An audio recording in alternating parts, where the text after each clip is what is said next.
Welcome back to Getting Some Head, baby. I am Michael fucking Rainey, and I am here with one of the greatest minds that I've ever encountered. Get out of here. Ryan Shaner, how are you, buddy? Oh, I'm so good. How are you, man? I'm great, man. I'm happier now that you're here. You are truly one of the most interesting people I've ever encountered, and I feel like every time that I come across you, come on back of you, I learn some new insane fact about you. So I cannot wait to see what's going to be extracted from your brain now that I'm asking you very pointed questions. I can't wait for it. I've been waiting all day. I actually watched the questioning scene from Basic Instinct 4 times in a row. I'm waiting. That's why they're like. Do you have a hole in your jeans? I'm gonna let one ball fall out and cross it again. And I'm gonna see your Wayne Knight sweat. Just, I can't wait. Oh boy. Is there a sexy way for a man to cross and uncross his legs? No. That you know what's crazy? There isn't. The only thing that is, I will say, I heard once from a chick, and I was like, I never have heard a woman ever say this, but there was one time I was about to sit down and I pulled my balls up. So I didn't sit on them, but I wasn't thinking about doing. I was just like, I did that, and she's like, "Did you just pull your balls up?" And I was like, "What?" I thought it was a got ya. Like I was like, yeah, I just kind of adjusted, and she was like, "No, that's kind of sexy and weird." I'm like, I'm just doing it so I don't bust my scrotum open. It's not like I'm trying to be seductive. I'm doing it so I don't like have to like. Yeah. Did you see that video of the old man sitting on it? Yeah. It's the most relatable video I think I've ever seen in my life. Dude, balls are so cumbersome. Balls are like a retarded older brother. They are cumbersome. Yes. Yeah, balls are just a pain in the ass, and as you get older, you just wish that you could shoot them off of your body. I just think that it would be cooler. Like I've always thought, like it would be cooler if you could control. You know, like in the summertime they dangle, and in the wintertime they go out. I wish I could control how that happens. Yeah. I think that would be so much more effective with my testicles. It's just sometimes they are in the way. Kind of like Punxsutawney Phil. You wish you could just yank him out of his hole. 6 more weeks of winter now. just making sure I see the shadow with my ball sack. I would definitely, if I had Punxsutawney sack, that'd be so amazing. But right, how long do you think they leave Punxsutawney Phil in there before they extract him, or is he just in there all year? I think they leave him in there all year, and they constantly taunt him every day. Well, dude, that's why I wanted to ask you. I think it would be very funny if they went to pull him out one year and he had a little gun in his paw. So maybe we could drive up to Punxsutawney one day and put the gun in there, kind of like how the CIA. I think it would be so plant a gun on Phil. Or they pull him out and his head's blown off. I've said, dude, before, like how crazy. You want to talk about the darkest day in American history? It wouldn't matter if, like, you know, the day that Vern Troyer died. It was, you know what? He's the Punxsutawney Phil of Hollywood. You have to hold him up. But I think if we were at Gobbler's Knob, and we were just there and someone shot the groundhog, I think America, that we'd be like, oh, it doesn't matter how many people are shot every year, every day, every second. It's an open display of shooting a groundhog. I think people would be like, we need shit changed now. And it's not like anybody else is shot. No one else is hit. Yeah. It's just one guy like, I've had enough of this fucking rat, and just blows Punxsutawney's whole brain out. Like, it would change America. America would be completely changed. Would they throw him in the back of a convertible and speed off to the hospital? You'd see little Punxsutawney, his wife, crawling out like, Punxsutawney Phyllis. Just blood all over her fur. They have to swear in a new groundhog while she's covered in blood. That would be the greatest day ever. Things would change completely. I think it's like, you know, and I think it is because we hold animals in such a higher regard than people. We always have, we always will. Yeah. And that's like, what I mean is, like, you could kill 1 million people and be like, oh, well, let's write a doc, like a Netflix doc on it, and let's see how twisted they are. And you have people fantasizing about them later. You have one guy who's like, I fucking hate groundhogs, and I'm going to kill, like, just a guy who's going on a killing spree of everyone would be like, he's the worst person. We have to get these guns off the street. Because, like, you know, you just wait till you're walking your dog, someone shoots that dog. Oh, man. It's just like, that's a slippery slope we're on. But all it takes is one beloved mascot of weather to be shot. Just have his little groundhog head end up in the little top hat separated from his body. The Misfits get together and there's one album just with Punxsutawney Phil's. Oh man, it's we're right there, man. Yeah. We're right there. It's the best day. Right. Speaking of being right there, I have a number of questions that I would love to ask you. I can't wait. And the first one is murder related. Yes. So, Ryan, I would like to know if you could go back in time to kill all 4 Golden Girls, in what order would you kill them and how would you do it? So the first one, I've thought about this. It's Rue McClanahan first. Yes. And the only reason I'm killing Blanche first is because what a mouthy bitch, man. Like, I just like, Ma was always snarky, but Blanche was just like, she was trying to be a jerk, you know, like always flaunting her sexuality in front of Rose. Poor, sweet, innocent Rose who didn't get it. I would kill Rue first. And really what I would do is I would kill all 4 Golden Girls the same night, but I'd try to do it where it'd be like a murder mystery where they're trying to figure out if one of them did it. Yeah. So like first one, you kill Rue McClanahan in the shower, because why not? And you slip her up and you make it look like an accident. Okay. But then what you do is, as Dorothy, because I only assume Dorothy is finding Rue, because Dorothy is like, you know, she, as much as Ma is the matriarch, Dorothy's in control. Yeah, everyone knows she's a mama hen. She definitely is. So she's like, come on, get out of there. What are you, sexing yourself, cleaning your pussy for a hot date? And she opens the door and Blanche is like in the curtain, like just like with her neck broken. And she's like, oh my God. And then, you know, fucking Rose comes in like, what's happening? Yeah. And then as they all are in the living room going to call 911, I've already cut the line for the phone. So they're like, we don't know what to do. And now from what I remember, did the Golden Girls live in an assisted living community or were they all just in one house? That's a great question. I don't remember. They all lived together. They did all live together, but I don't know if they were in like an assisted I don't know if they were in a senior community. I don't know. Yeah. The only thing that really stood out about the show was that Blanche was the only one who could clearly still get wet. Oh yeah, Blanche was so slick. All the shows. Everybody else was just fucking desert dry. It is wild because it's like I never thought about, like, even when I was a kid when I watched the Golden Girls, I never found any of them attractive. However, I did think, I was like, I hope I can get old enough. I hope I live long enough to fuck a chick like Blanche one day. I remember like hoping, like, I hope I'm old enough one day where there's still some horny lady in like a fucking assisted living community. Because my mom worked at a geriatric home for a very long time. And I would go with her sometimes to pick up, like she'd pick up a paycheck. Scouting? And oh yeah. Do the casting couch in the little foyer. Like, get roll on over here. Yeah, but I did think, because like you'd go there and you'd see like, you know, some of these people, it was very unnerving, you know? And I was like, this is nothing like the Golden Girls. I know. Like, where are the sluts at? Like, where are the whores at? They're there. Oh, that's the thing. But just not as overt. Yeah, that's why I was like, I think where I wanted Blanche more is because she was so open about just getting boned by everybody. And I was like, I hope there's a Blanche somewhere in my future. Just somewhere. So yeah, you kill Blanche first. You move on to Rose, and how you get Rose is dumb. Mm-hmm. Everyone knows this. Yeah. You poison Candy.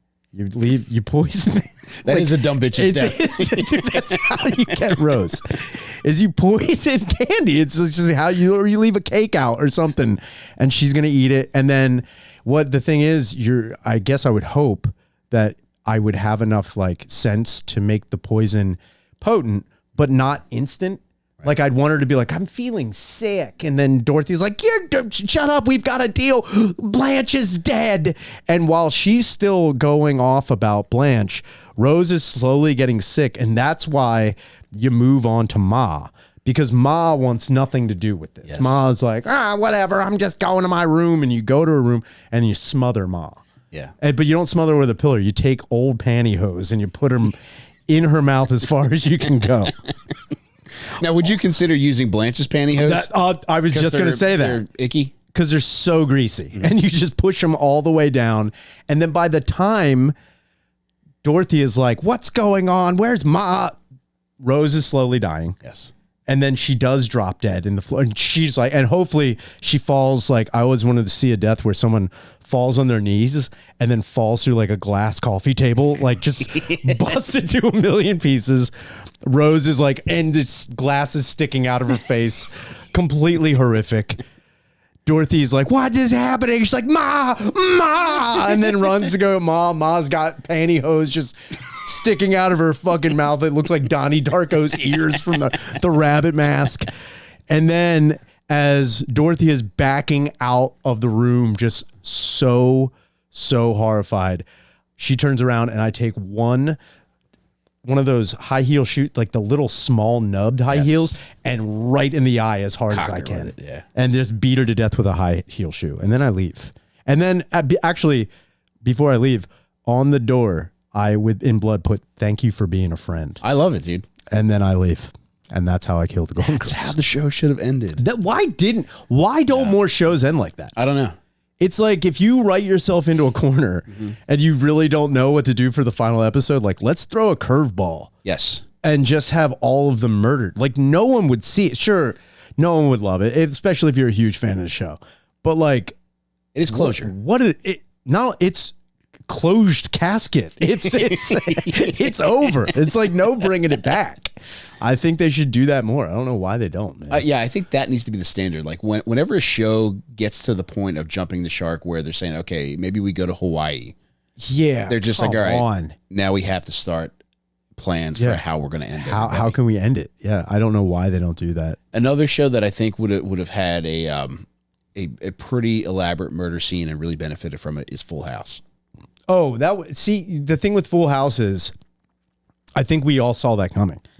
If one day Danny snapped, and like he just like realizes he's still hung up about his wife, being killed by a drunk driver, and then one day he accidentally, and really what I think how Danny would do it, he accidentally kills Michelle.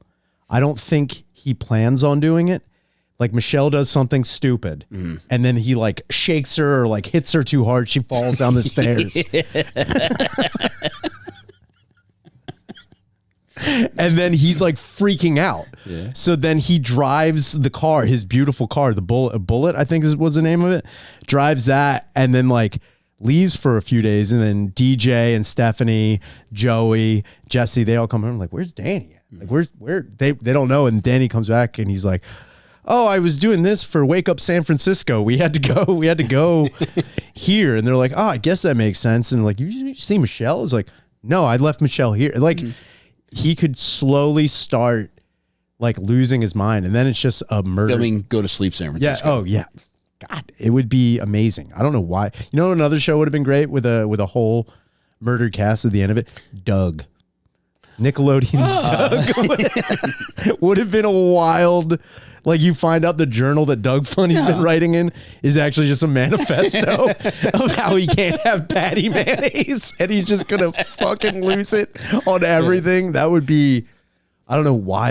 I know why, but that would have been great. Yeah, maybe like the opening title sequence, instead of saying Doug D-O-U-G, it's D-U-G, and there's like specks of dirt. They're like, what is that? What is he digging? Even when he walks in, like when how like in the beginning of the opening credits, you turn on a light switch, and then like Pork Chop would like paint Doug, but like he walks away with like blood on his feet, leaving it alone, and like when he turns out the light, it goes boom, like very, very ominous. It would be so great. They should do that more. Jeez, Ryan.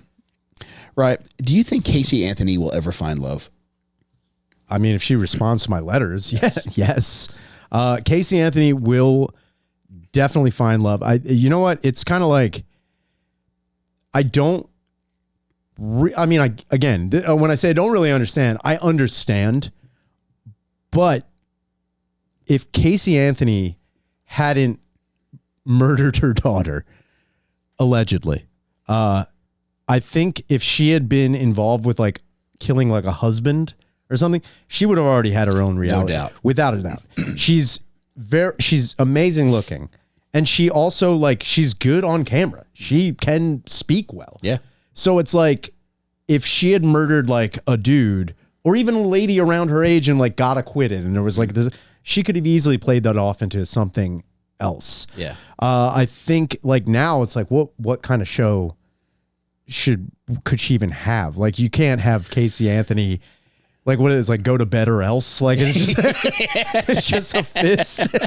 Like, what do you pick up them toys with Casey Anthony? It's like, there's nothing you could get from Casey, but I do think in the future, like in the future, she will be on, I'm telling you, a Dancing with the Stars, a fucking Masked Singer or something stupid where we're going to be like, yeah, there may have been some bad shit, but we'll just overlook it completely. And I'm not even saying that Tanya Harding is on the same level at all. Yeah. But Tanya Harding had a guy club another woman.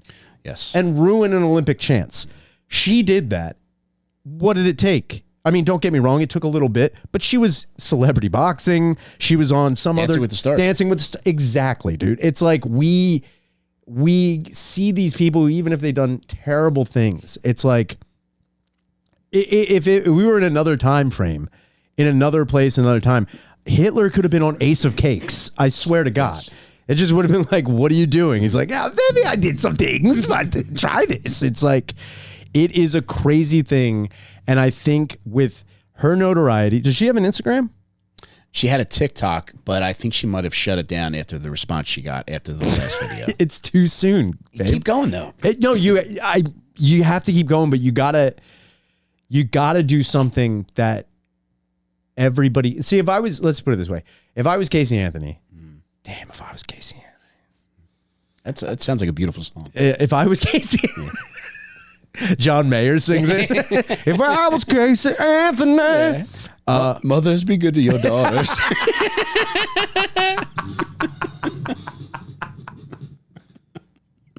That is a perfect song for that. Holy shit. No, I mean, if I was Casey Anthony. Your body's in the wetlands. I'm trying to think of what's another great John Mayer song? Slow Dancing in a Burning Room. Is that a real song? Yeah. Oh, I was like, that just is Casey Anthony's. I was like, are you parroting right now? I don't know what you're doing, dude. I think if I was Casey Anthony, I would try and invest in something that we would all overlook. Mm-hmm. You know, like her terrible past. Like if Casey Anthony found a way to get every cell phone can be different, but if she found a way to make all chargers universal for cell phones, everyone would forget. Everyone would be like, all right, allegedly, we're going to stick to the allegedly really hard with her murdering her child. She did make our lives a billion times easier. Yes. That's all you'd have to do if you were Casey Anthony. As far as the love goes, that again is also time. That is also time. And it's like, she didn't even, like, again, I'm not trying to dismiss the fact that she, ended the life of a child. What I am going to say is Richard Ramirez murdered people and then jerked off on their dead bodies. I think it was maybe 5 to 10 years later, he was married in prison. He was married to a decent looking lady. It's like, people will overlook that shit. And it's like, finding love is not, as much as it is hard, it's not that. It can't be that hard. If Casey Anthony can be like, I can get a man, it's like, yeah, what are you doing wrong? It's like, maybe you need to reevaluate what you're doing. But Casey Anthony finding love, in 4 years time, she's going to make a post with a dude at Disney World. She says soft launching boyfriend. It's going to be definitely that. Just without a doubt. 4 years, Casey Anthony finding love. Yeah. I think, you mentioned it earlier, and I think this was the way to go, but the Masked Singer, have her come out in a full bunny costume, and maybe she's carrying like a limp baby bunny. And people are just like, come on. And then, she sings a song. Yeah. What could she possibly sing about a deceased baby bunny? Bunny. Yeah, So they say. like a Money parody song. but Bunny. And then by the end of the song, all the fat lady arms in the crowd are wiggling, and then she's got him, and then she rips off by the bunny ears. Casey Anthony and fucking Data or Ken Jeong. Data. Ken Jeong's chair. What? Yeah, and the funny thing is, I bet he wouldn't even leave like he did. Who did he leave? He left when was somebody. it Sean Spicer? Yeah, it was some. Yeah, it was some Republican. Somebody from dude. yeah, some politician. He's like, I can't be here for this, but he'd sit. Yes, he'd sit for Casey Anthony. Yeah, I'd do anything for Casey. I'll sit and beg. Yeah. You know? We should have signs and shirts that say we sit for Casey Anthony. Oh man, I'm telling you, it's like, yeah, 4 years from now, there's definitely going to be a dude who's just like, yeah, people say a lot about her. People say a lot. You know, she's very kind, very caring person, and you know, this is something she was tried. Yes. And it's kind of going the OJ route, where OJ was like, I was tried by a jury of my peers. Yes. And I was acquitted. Mm-hmm. Do we not respect law? Mm-hmm. Do we not respect the judicial process? Mm-hmm. It's like, no, we don't, dude. We don't at all. But the thing that OJ had over everyone else was OJ was an incredible athlete. Yeah. Incredible and pretty damn funny. Mm-hmm. The Juice was a goofer. I'm not even trying to be funny saying this, but he was one of the greatest slapstick comedic actors of our without time. A doubt. And it's crazy that like he just found a way, you know, he murdered two people and then it was hard times for the Juice. Yeah. And then motherfucker gets on Twitter and everyone's just like, damn, dude. Yeah. And like there were times like I remember who the fuck was it? I don't know if it was the Jerky Boys or maybe O&A. I can't remember. They would prank phone call OJ every now and again and be like, "Hey, what's going on, Juice?" Like, and he would think that it was somebody new, and they would like make him names like, "Oh, it's Mike. What's going on? What are you doing?" He's like, "Oh, I'm head to the fairway, gonna hit some balls." He's like, "Oh, cool. You want to meet up later and maybe get some bitches and kill him?" And then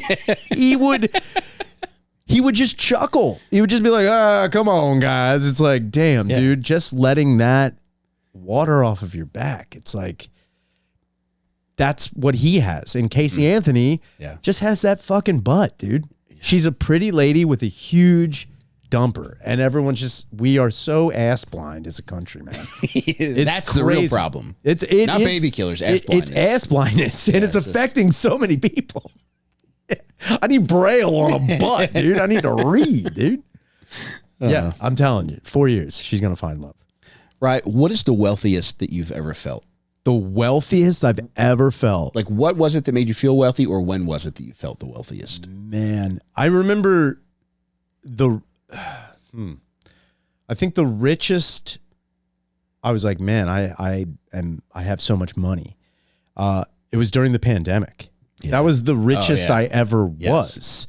And I remember like feeling like a dick because like I was doing nothing. Like I felt like a dick because I was doing nothing, but I was getting all this money just blasted in my bank account. I mean, like just dumped in, dude. The government was not pulling out.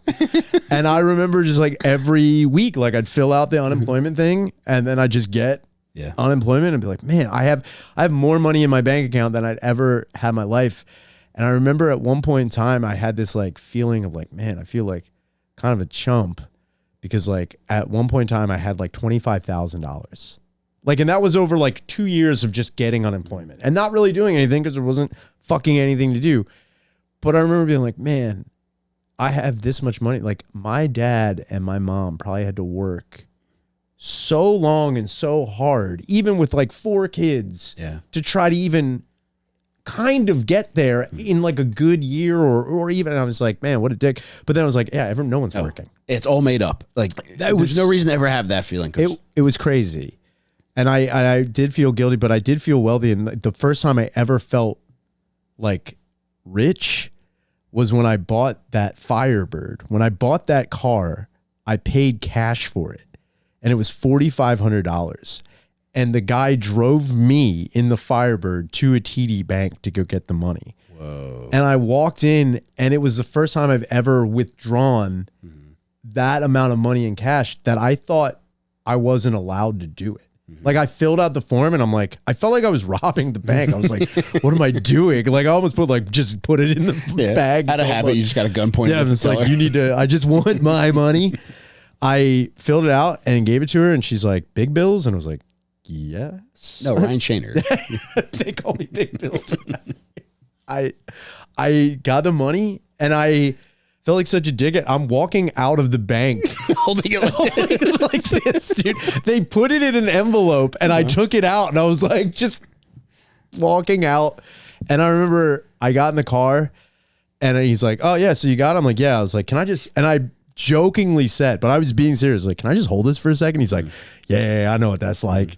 I just like held it and I like fanned it out and he was like laughing. And then I gave him the money and that was the richest I had ever felt at that time. Incredible, man. Yeah. And I wish it was like, I look back at having all that money and did you make during the pandemic, what were the most important choices you made or like financial choices you made during the pandemic? I bought a PS4.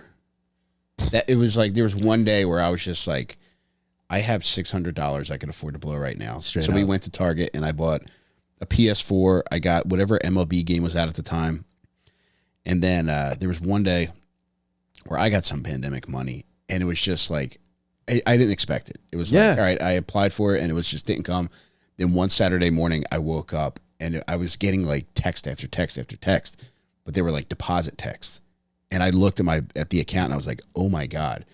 And then that day we went out, we bought a Dyson vacuum and I bought tickets to Denver to take my daughters to go see Harry Styles. Oh man, look at you. I know. And That's so nice. It was heaven, man. It was heaven. A PlayStation, a vacuum, and Harry Styles.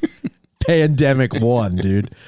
During the pandemic, besides the car, that was at the tail end of the pandemic, mind you. But during like full-fledged, we don't know what's happening with the world. The two things I bought that I remember being like, I got to do it now or I'm never going to do it. I bought a Sean Couturier jersey. I was like, what can I need something expensive. It's now or never for this jersey. I was like, I don't know what's going to happen. Meanwhile, the guy's still on the fucking team. I know. Dude, but at that time, I was like, I don't know what's going on. I was like, their playoff season was so crazy and then they stopped. What's going on? I don't know how this whole thing is going to play out.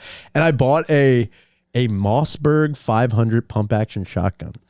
Is your profile pic with both of those? Yes. On the toilet. Yeah. Yes. Yeah. That is me celebrating that purchase. Was the toilet new too? Dude, I was oh man. What's funny is another purchase that happened during the pandemic.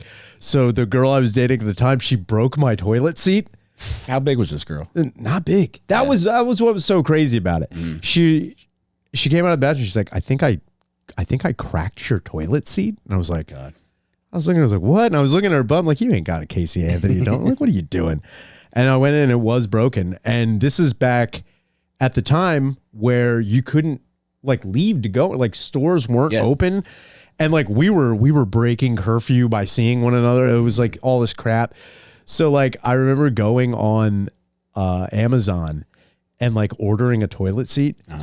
And unfortunately, the first one I had to like send it back because I got one of the oval ones, the long ones. And I remember it was so funny because it was like sticking off the edge of my toilet. And I was like putting like a Down syndrome tongue. And I wanted to at one point in time poop on the edge and kick it to see if I could get it in there. I was like, this could be fun. But then it was like, it just wasn't working. So then she ordered one and got it for me. But I was like, yeah, the toilet seat I definitely needed. The gun I think I needed, and the Couturier jersey it was like I need these two things during the pandemic because I don't know what's going to happen. And those are the biggest in my head, most important purchases I made with the wealth I felt. And that's the most wealthy. I'm still waiting. I keep thinking about like because when you asked what wealth was, when you said wealth, but like I also felt like what was the most like morally wealthy I ever felt, or like, I wouldn't say spiritually or anything like that, but like, what do I feel like, what do I consider wealth? And yeah, wealth is monetary in my head, but it's also like wealth can be, just living well. Yes. Like wealth can be just like, oh, I have good people in my life. Yeah. I have things I'm doing creatively that are working out. It's like in that way I am wealthy, but it's also like that. It's like a roll of quarters that was in somebody's ass. You know what I mean? It's like, and not like individual, it's like a whole roll. It's like, I know that these things are great, but it's like, especially when it comes down to like with creative endeavors, you're like, I'm getting the wealth, but it's like, I don't know if I should be holding it. Like it just stinks a little bit. I got to work hard for this weird poop money. And I think my goal is like to get like money from doing something creatively where I'm like, none of that's covered in shit. Yeah. None of it, like I did it and it works out and none of it's covered in shit and it doesn't make me feel shitty. I think that's the other thing I want the most out of all of that. God damn, dude. Incredible answer, Ryan. Is it? Was it? Ryan, do you remember what thoughts went through your mind when you got pussy for the first time? Oh, so it's funny. My first time having sex, I don't think, keep in mind, so the woman I lost my virginity to, 15 minutes later, my friend Eric lost his virginity to as well. Whoa. So that was, not only was it the first time losing my virginity, it was the first time being confronted face to face with an Eskimo brother. Dude, and you're an Eskimo twin. Dude, Irish Eskimo twins. We were so close.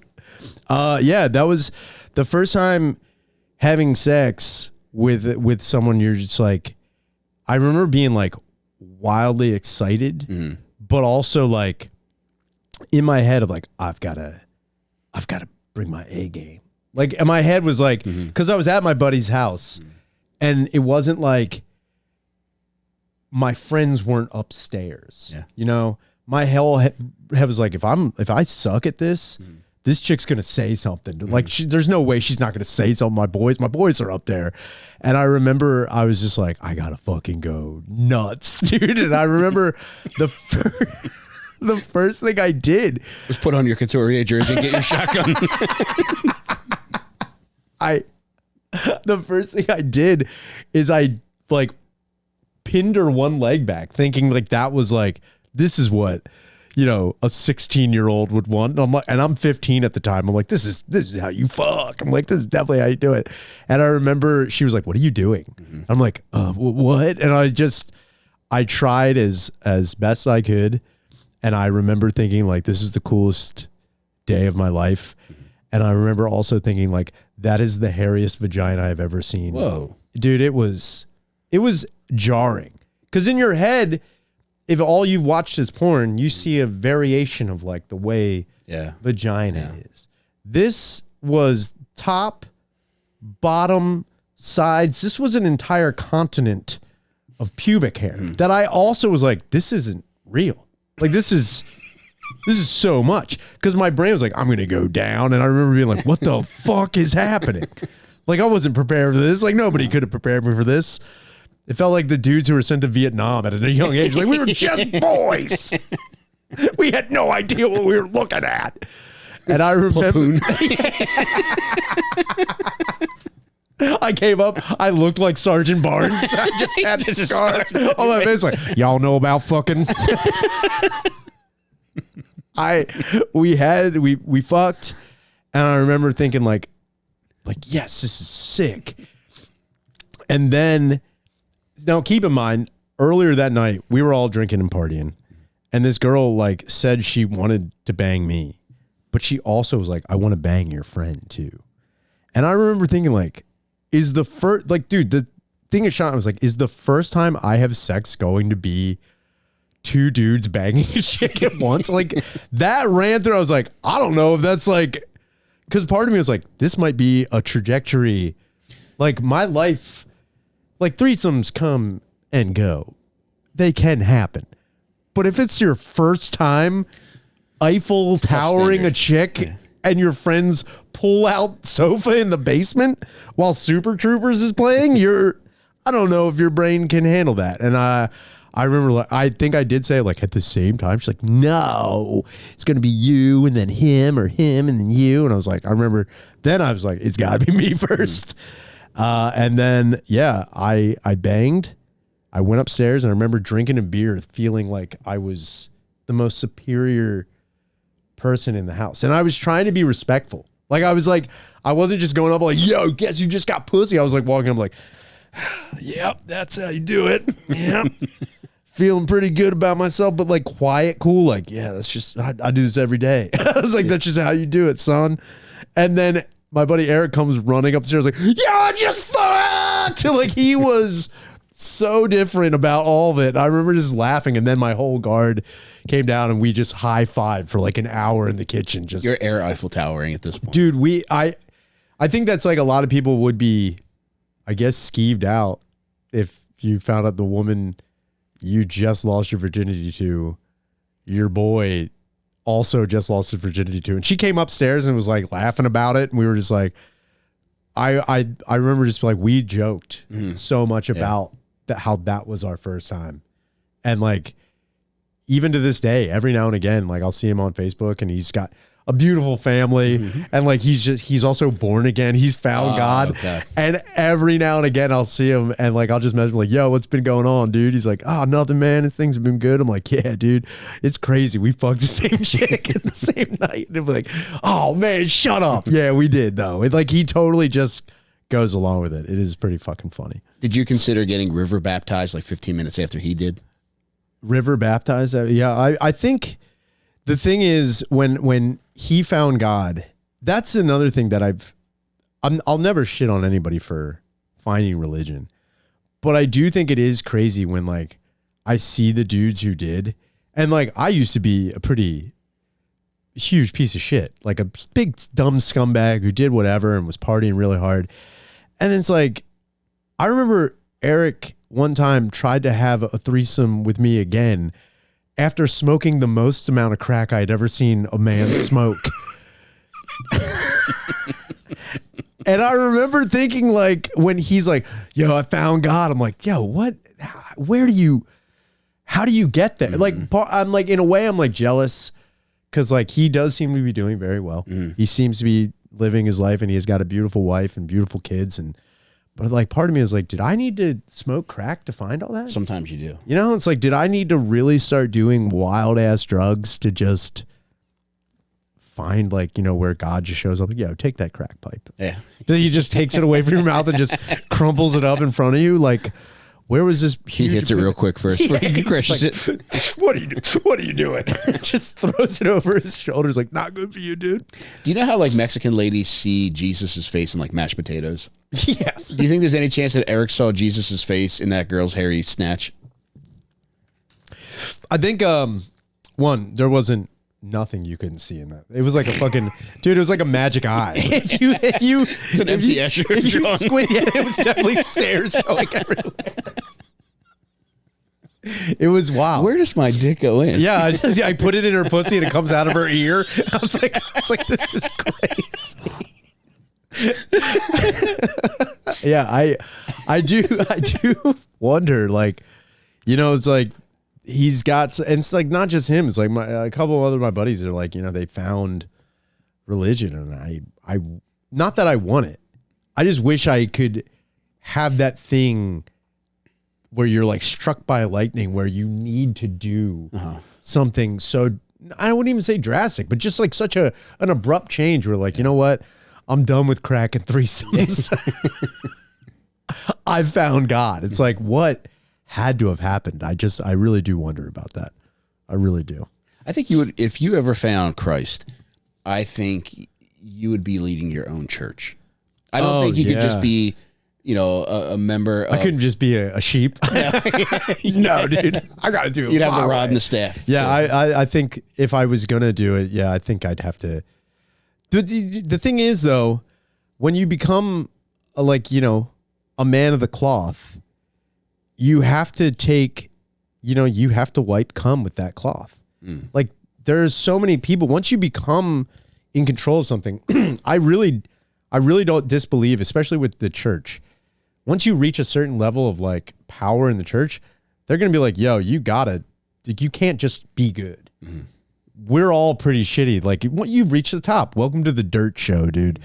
There's so many people that reach a certain level who maybe started out with good intent. Like, do I think that all Catholic priests started out with the intention, like, I can't wait to get old so I can molest someone? Like, that's what I'm going to do. I'm going to get to a certain level of priesthood where I can just freely molest children. Part of me thinks, like, you know, they got there and they're like, all right, I'm really going to do some good. Like, you think you're going to do some good? We've got kids for you to molest. Like, I molest a kid, you got to molest those kids too.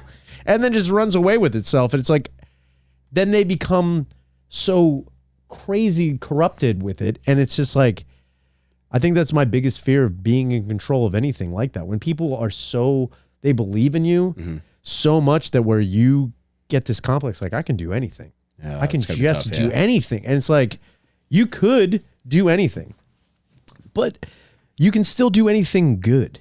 Right. You can do anything. You can still be a good person. Like, I'm pretty sure, I'm not saying that all religious people who are involved in any type of whatever sect of religion or whatever branch, or do they have branches? Is it like military? Yes, TD Bank, yeah. Branches? Yes. Whatever that is. Like, I'm pretty sure there are some good people, but like, there are so many people that just, they just do it all wrong. And part of me, sometimes you do wonder, like, did you get into this because you knew this was a whole shakedown? Or did you go into it with like pure intentions and then were corrupted by others and you just couldn't look past it? And then it begs you to wonder, like, is that part of the religion? Is part of the religion just being so terrible so that you can, like, I don't even know. It's scary. Know. I mean, yeah, it's like you would hope that, yes, everybody gets into it with the best of intentions. I think that's more of a mindset of the congregation. Sure. Versus like the church hierarchy where I don't know. Like, I'm thinking, all right, I'm just thinking back. All right. So at my parents' funerals, I could tell that those guys kind of got off on being the priest. Yeah. Like, it wasn't just like, I'm sitting back. Like, there was one thing that really rubbed me the wrong way is I was doing my dad's eulogy, and my sister was busting my balls because like the priest secretary was like, he wants a copy of the eulogy so he can look it over. It's like, suck my dick, man. Fuck you. Yeah, suck my dick. Like, leave me alone. And I looked it up to see how common that was, and they said churches will often ask for a copy of the eulogy to ensure that it aligns with the church's values. To me, that's just a power play. That is so fucking ridiculous, insane, man. I think my dad's eulogy, which I was the only person who gave a eulogy for my father, I think I said fuck like 90 times. And I talked about how much of a jackass he was. And I remember people who were there were like kind of laughing, but I was like being so sincere. It wasn't like me just saying it for shock value. I was saying it because like it was how I felt. He fucked me so good. I fucked him so hard. He's the best fuck of my life. And if anybody said, you can't say this at a funeral, I'm like, fuck you. Like, what are you talking about? I would just say, I would have played hardball. I'm like, okay, if you tell me I can't say this, I will say what I think the church is aligned with. And you don't want that. It's like, I could say something way worse. If you just let me say how I feel about my father, everything will be fine. But if you're like, we don't like this one, one thing, it's like, okay, I'll say something even wild. I'll ruin this whole thing. If there was any kind of further pressure or objection, I would have just read the lyrics to My Neck, My Back by Kia. Oh, it would have been great. Yeah. Would have been, and you know what? Not a dry seat in the house. Not a dry pew. It would have been pew. But that's what, yeah, it would have been sick if you just went up there and be like, lick it now, suck it good. They would have like, all right, I want to see where he's going with this. I would have let you go, dude. Ryan, who has been on your mind the most lately? Who has been on my mind the most? My girlfriend has been on my mind the most lately. And that's because, you know, she's working so hard to like, she did this thing, and like, this just shows how much of a piece of shit I am as as just a functioning member of society.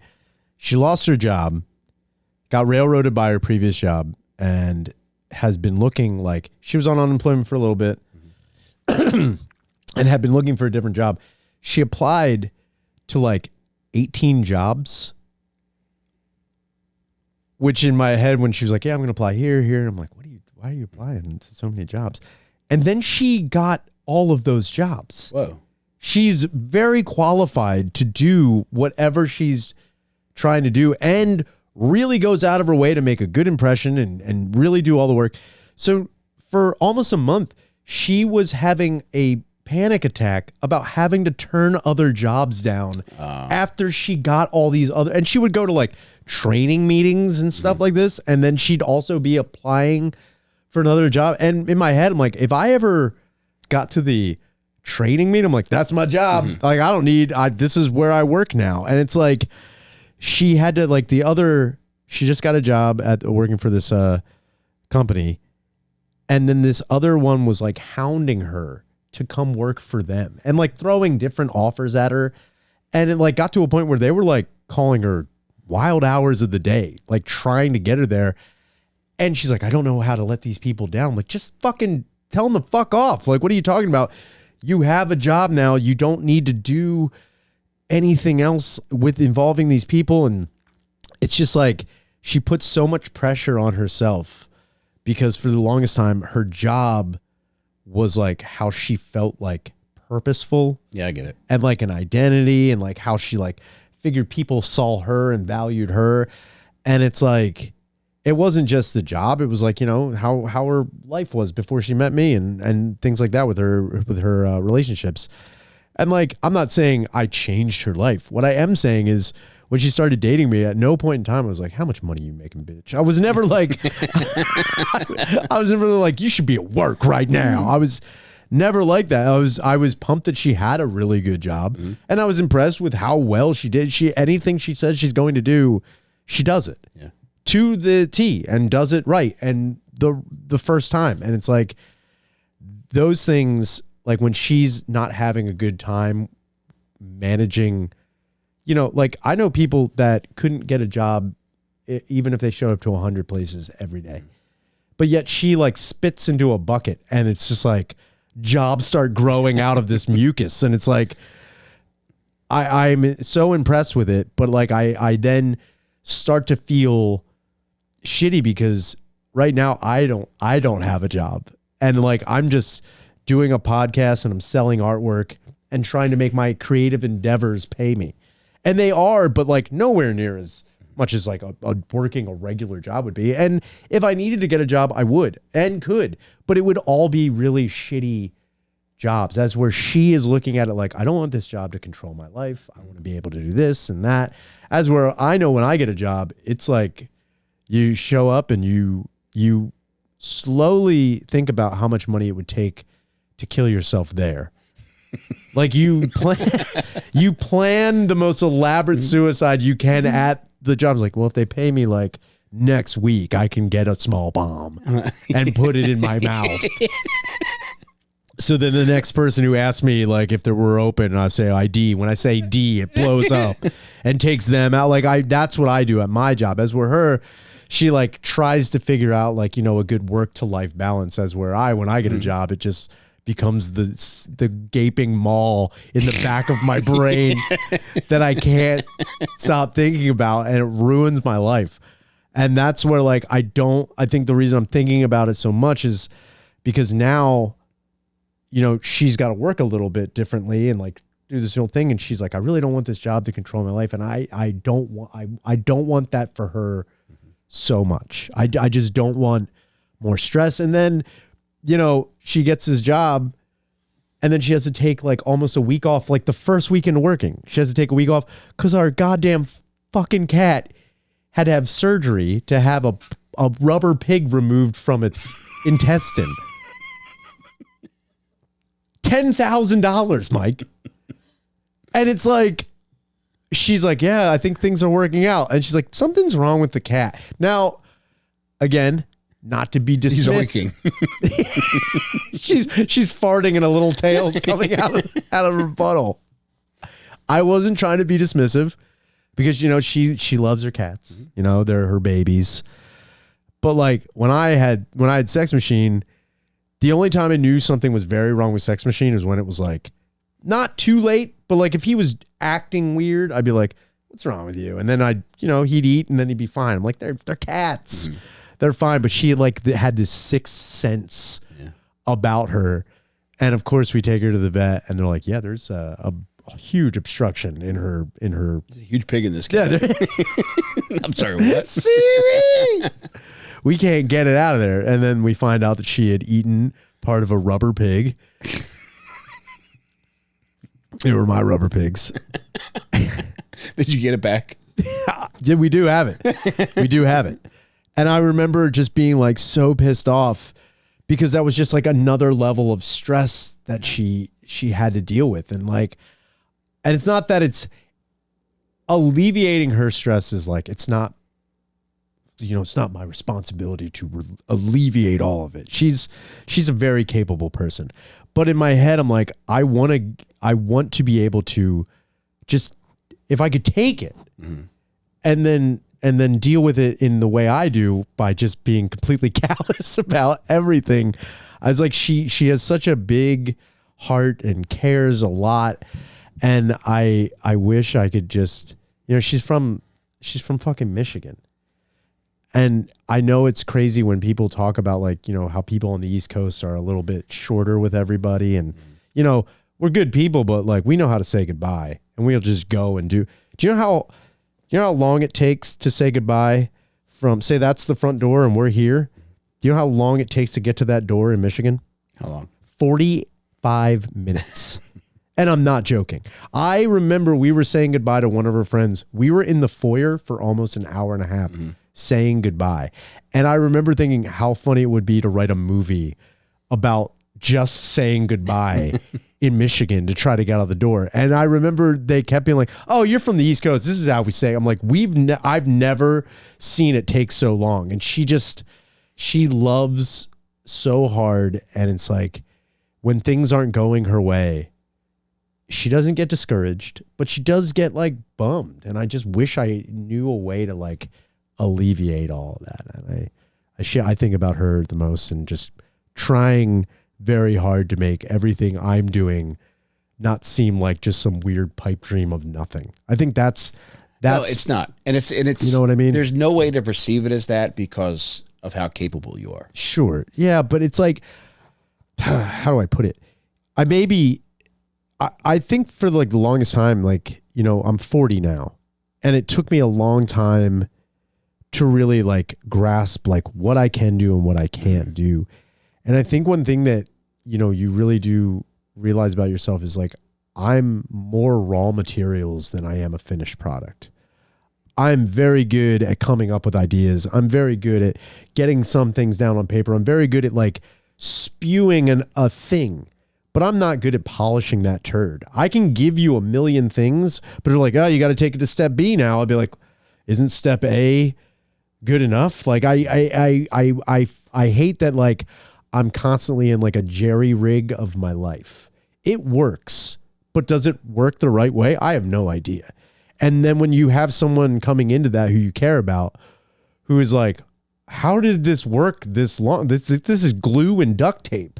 This needs to be taken to a different level. And you're like, I've been living this way for 39 years. And I think when someone is coming in and now they're part of your life and they're very well put together and you're just like some guy who is like kind of keeping it, can make it work.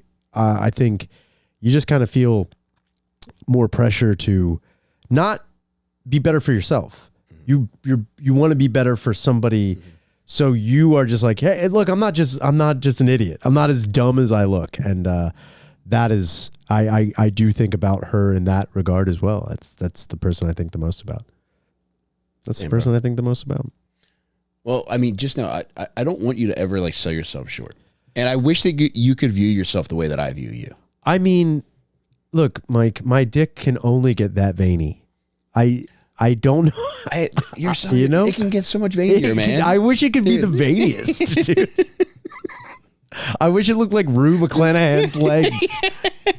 Just a fucking map of New Delhi, just all over the place. Dude, do you think that was part of like her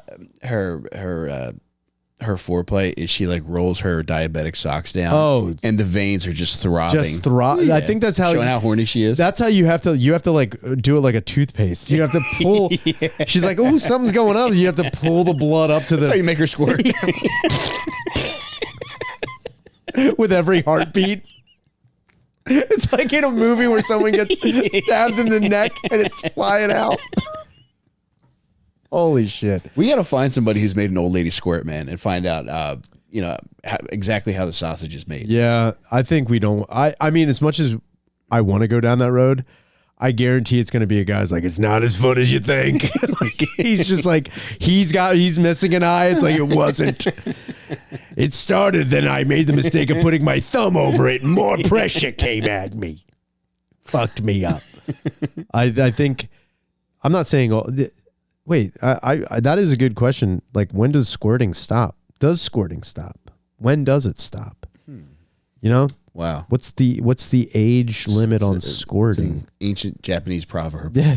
When does the squirting stop? Just looking at a koi pond with your hands behind your back. I kind of want to write a book, and then on the back it's me, like the author, like when does the squirting stop? When does the squirting stop? Dude, what if like that's how you became rich and famous? What, I wrote like a self-help guy called When Does the Squirting Stop? You ended up inadvertently helping couples that were on the verge of divorce.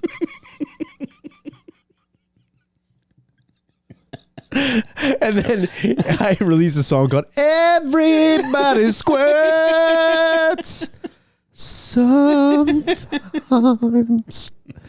Yeah, I think the squirt cutoff age is, I want to believe, is at least like 65. I think you stop squirting at 65. But keep in mind that old ladies are taking water pills. And I think that's to load up on squirt.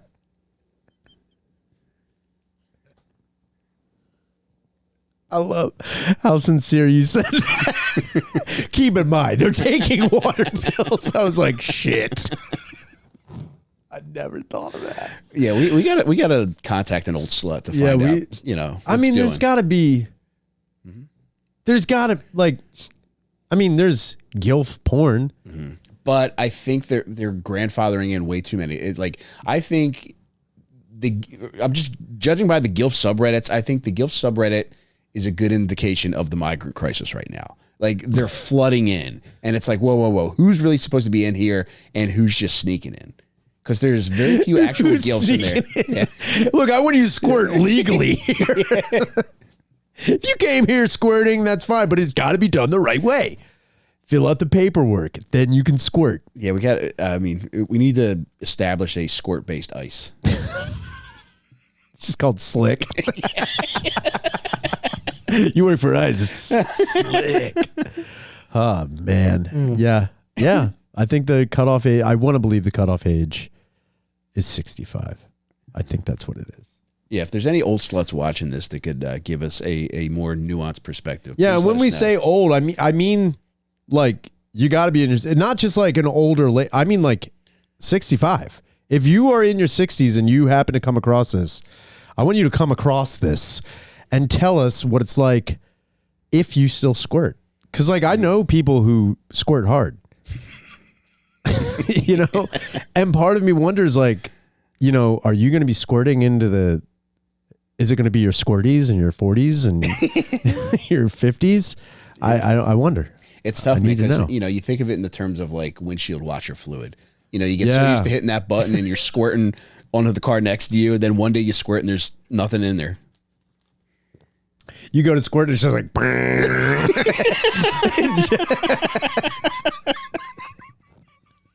there's no fluid in it.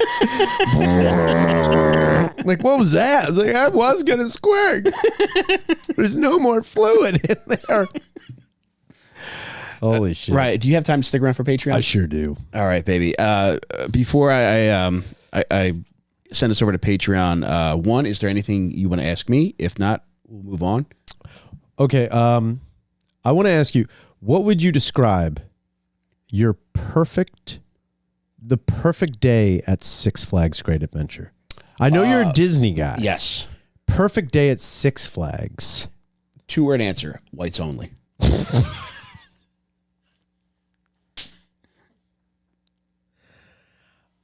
I don't want to say this.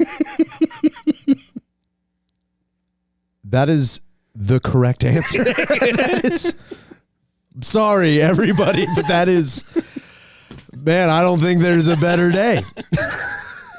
It's pretty good. That's a pretty, damn, you nailed it. Thank you so buddy. much. Now, one last thing that I want to ask you before we go over to the Patreon is, what are you most grateful for right now? What am I most grateful for right now? I think I'm most grateful for, just I'm really grateful. I'm really grateful that I'm able to do what I want to do and have people enjoy it. I think I'm grateful in the way that, like, cause I know I don't give myself any credit for anything until it's like either done or people are consuming it. So I am grateful in the way that, people do tell me that things are good, and that what I'm doing is funny or nice to look at or good, nice enough to buy, or even just pay attention to. I'm grateful for that. Because, there's a lot of the times, I don't see any of that in my, like, I can't perceive myself. Like, I have no way to, like, I have no residual self-image. I have nothing like that. So all I'm doing is, like, I'm just living my life as me. And I'm so, like, I don't even know how to describe it. I'm so critical of myself that, like, even people I really do care about, when they tell me it's something, I'm like, yeah, I also, like, it's not that I dismiss, like, your compliments or my girlfriend's. I think, like, you guys are so close to me. You're telling me what, you guys love me. So, like, you're telling me what, a loved one would tell another. Like, yeah, you're great, man. You're the best. You're just so good. And everything's working out. But it's not to make you feel better. I know, but that's in my head. It's kind of like when you see a video of a violently mentally handicapped boy who gets to shoot a basket in a game. You are rooting for this kid. Yes. And when they make it, you are losing your mind. And you're just like, that was the best shot we've ever seen, even though everyone stopped moving. There needs to be a movie about a violently handicapped boy getting in the game and making the shot. I don't think there's... That was like Air Bud. They did that. They did. That was allegory Air Bud. Like, Air Bud was a retarded. But I don't think it was retarded enough. Like, there needs to be a very sincere, tongue out at all times, not because he's mimicking Michael Jordan, but just unable to keep it in his head, just a real soup head who is just born for the hardwood. Hard brain, hardwood. Yeah.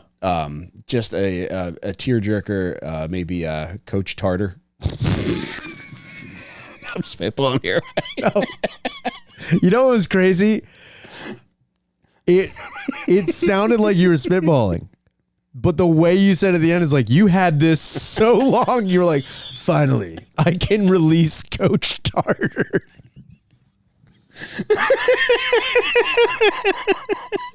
He's like, I don't know, maybe Coach Tarder. I heard that. I don't know if you heard me say that. It's like, I don't know. You just said that, and it's like, I wish there was a board of executives who just came in like, Michael rating. It's like one of those things where I can say I was there. Like, it's like, oh, I was sitting right there when he said it. It's like in a behind the music. It's like, and then Mike Rainey said Coach Tarder, and I knew that was a number one movie in America. Oh man, that was Coach great. Tarder requires you to have a negative GPA.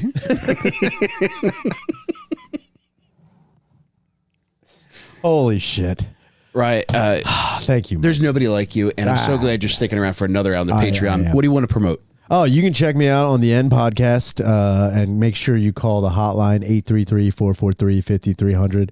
We'll address any comment, question, or concern you have. We've been getting some more ridiculous calls. Look, and guys, I love when you guys drink.